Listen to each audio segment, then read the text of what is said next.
আবারও আলোচনায় হেফাজতে ইসলাম। আদর্শের উল্টো অবস্থানের দল আওয়ামী লীগের শীর্ষ পর্যায়ের সাথে বৈঠক করে সবাইকে চমকে দিয়েছে এই সংগঠনটি।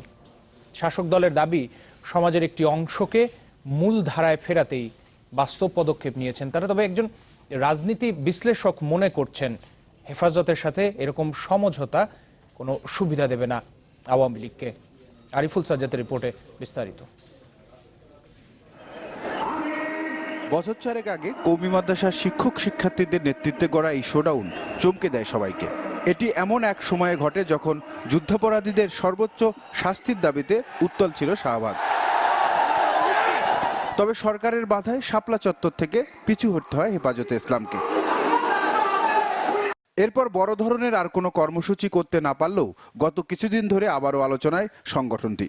এবার ইস্যু সুপ্রিম কোর্টের সামনে থেকে ভাস্কর্য সরানোর। এরই মধ্যে রাষ্ট্রের প্রধান নির্বাহীর সাথেও তারা বৈঠক করেন গণভবনে, যেখানে তাদের বড় অর্জন নিজস্ব ধারার শিক্ষার সরকারি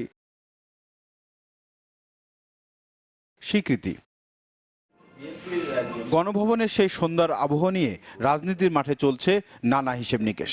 শাসক দলের একজন নীতি নির্ধারক বলছেন, বাস্তবতা মেনেই সিদ্ধান্ত নিয়েছে আওয়ামী লীগ। কওমি মাদ্রাসা এটি হলো বাস্তবতা।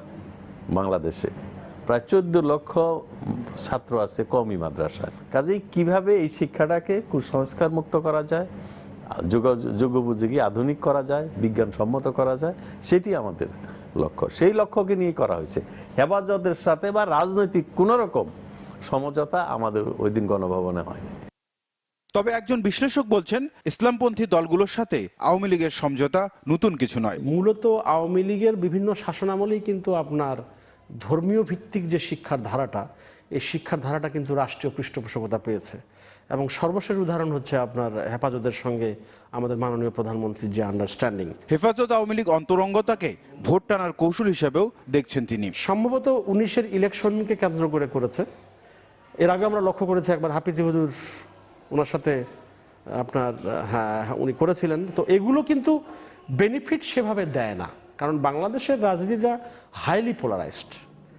অবশ্য রাজনীতির মাঠের এই কল্পিত সমীকরণ নাকচ করে দিলেন আওয়ামী লীগের এই নেতা। ভোটে জেতার জন্য এই নির্বাচন আরো 2 বছর পরে, আমি তো মনে করি না যারা উগ্র সাম্প্রদায়িক সেই শক্তি এত সহজে আওয়ামী লীগকে ভোট দেবে। আরিফুল সাজ্জাদ, চ্যানেল 24, ঢাকা।